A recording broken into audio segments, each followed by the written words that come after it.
नमस्कार दोस्तों, मैं एम.एस. वर्मा अपने YouTube चैनल क्राइम डायरीज 9 पर आज क्राइम की एक हकीकत सत्य घटना लेकर के आपके सामने फिर उपस्थित हुआ हूँ।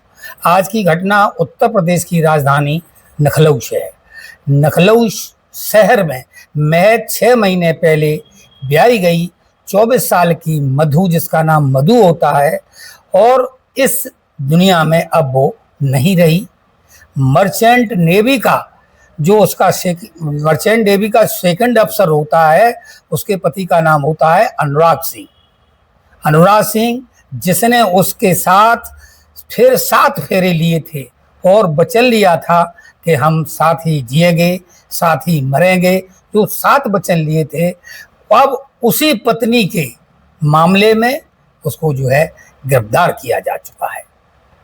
5 अगस्त की सुबह का जो सवेरे का समय होता है, मधु का शव उस मर्चेंट नेवी के कमरे में लटका मिला था और कुछ ही घंटों में मधु के परिवार वाले आते हैं और मधु के परिवार के जो लोग होते हैं, अनुराग के ऊपर आकर के आरोपों की बौछारों की झड़ी लगा देते हैं।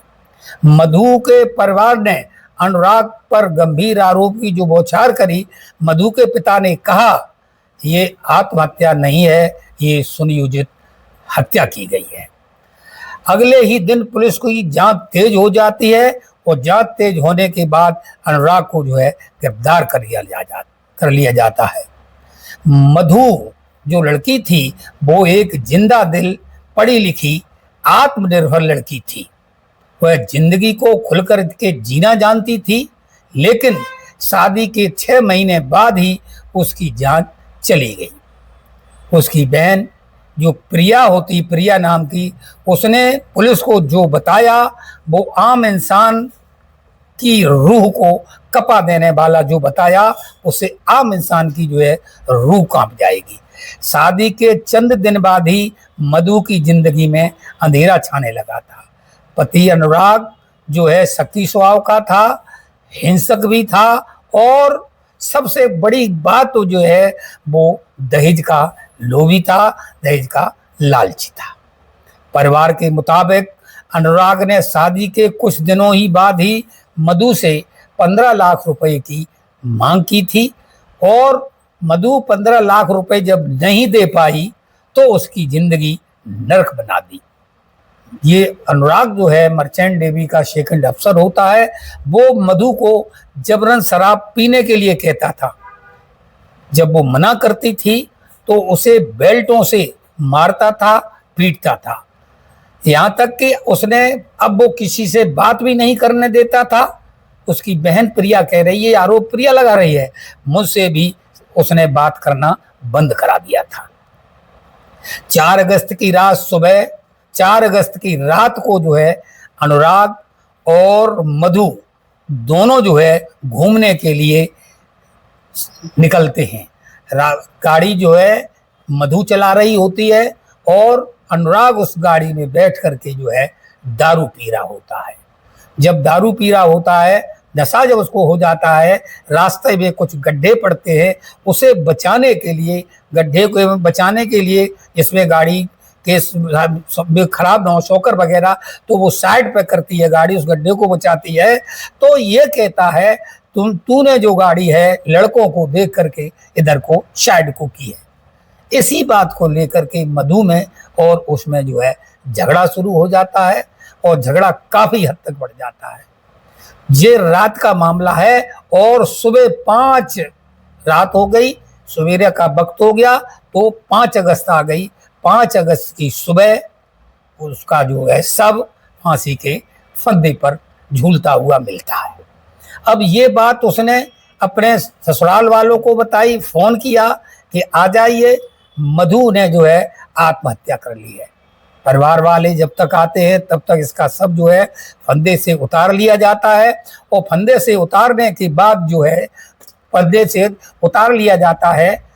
से उतारने के बाद उसका पिता, उसके परिवार के लोग जब वहां पर पहुंचते हैं तो देखते हैं कि घर का जो है उस कमरे का सारा सामान तितर बितर होता है, सब कुछ अपनी जगह पर स्थिर नहीं होता है, और उसके जो शरीर है उसके शरीर पर भी कुछ चोटों के निशान पाए जाते हैं।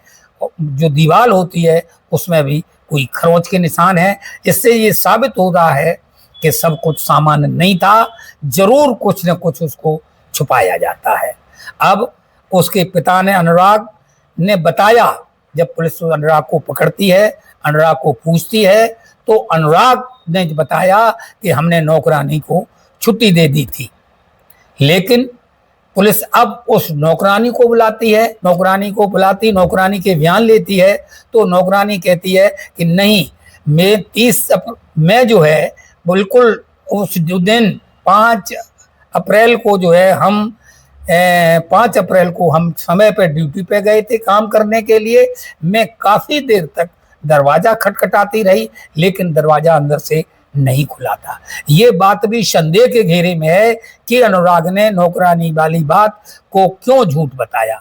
दूसरी बात, अब वो अनुराग के पिताजी कह रहे हैं कि इसने हमको बताया था कि 30 अप्रैल को हम जो है समुद्र की ड्यूटी पर जा रहे हैं, और ये अब मैं जब ड्यूटी पे जा रहे हैं तो 6 महीने तक हम लौट के नहीं आएंगे।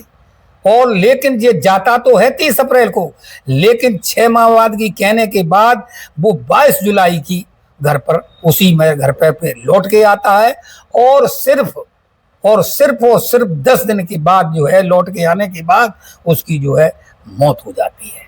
उसके बाद उसकी बहन ने फिर बताया कि सबसे बड़ी बात यह है, जब हमारी बहन मधु प्रेग्नेंट हुई तो इसने जो है जबरन उसका गर्भपात करा दिया था। और दूसरी बात, तीसरी बात, इसके कई महिलाओं से संबंध थे, और जब इस बात का पता इसके बेटी को चलता है, पिता कह रहे हैं, तो और झगड़ा बढ़ जाता है।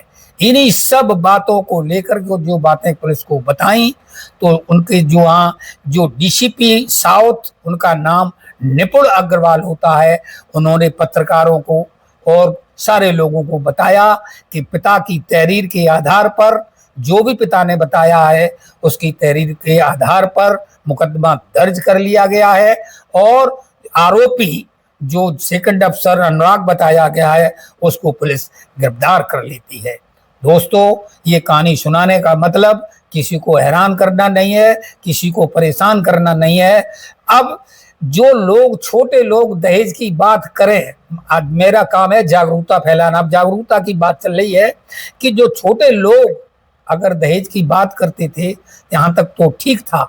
अब दोनों जो परिवार एक सेकंड क्लास का अफसर नेवी में होता है, वो भी दहेज की मांग करे और दहेज की बलवेदी पर ये चढ़ाई जाए बेटियां, तो ये बहुत ही गलत है और बहुत ही निंदनीय है। हम इसकी बहुत ही घोर निंदा करते हैं। दूसरी बात, अब जो परिवार में 7 वचन देने वाली बात है वो भी झूठी हो रही है। कहीं पति की हत्याएं हो रही हैं, कहीं पति की हत्याएं हो रही हैं। 7 वचनों की जगह अब 8 वचन लिए जाने चाहिए। 8वां वचन ये भी होना चाहिए कि शादी के बाद जो है जो भी था वो हो गया, शादी के बाद हम सिंगल लिविंग जीवन में जिएंगे। लड़की खाए हम बॉयफ्रेंड नहीं रखेंगे, और लड़का भी वचन दे कि हम किसी भी गर्लफ्रेंड के साथ संबंध नहीं रखते हैं। दोस्तों, हत्या किसी भी समस्या का समाधान नहीं है। बैठ के किसी भी समस्या का समाधान निकाला जा सकता था और निकालना भी चाहिए था।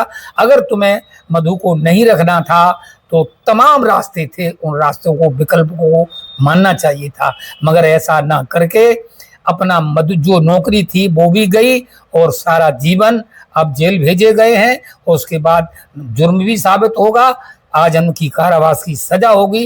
पूरा परिवार तहस नहस और बिखर गया है। तो ऐसा नहीं करना चाहिए।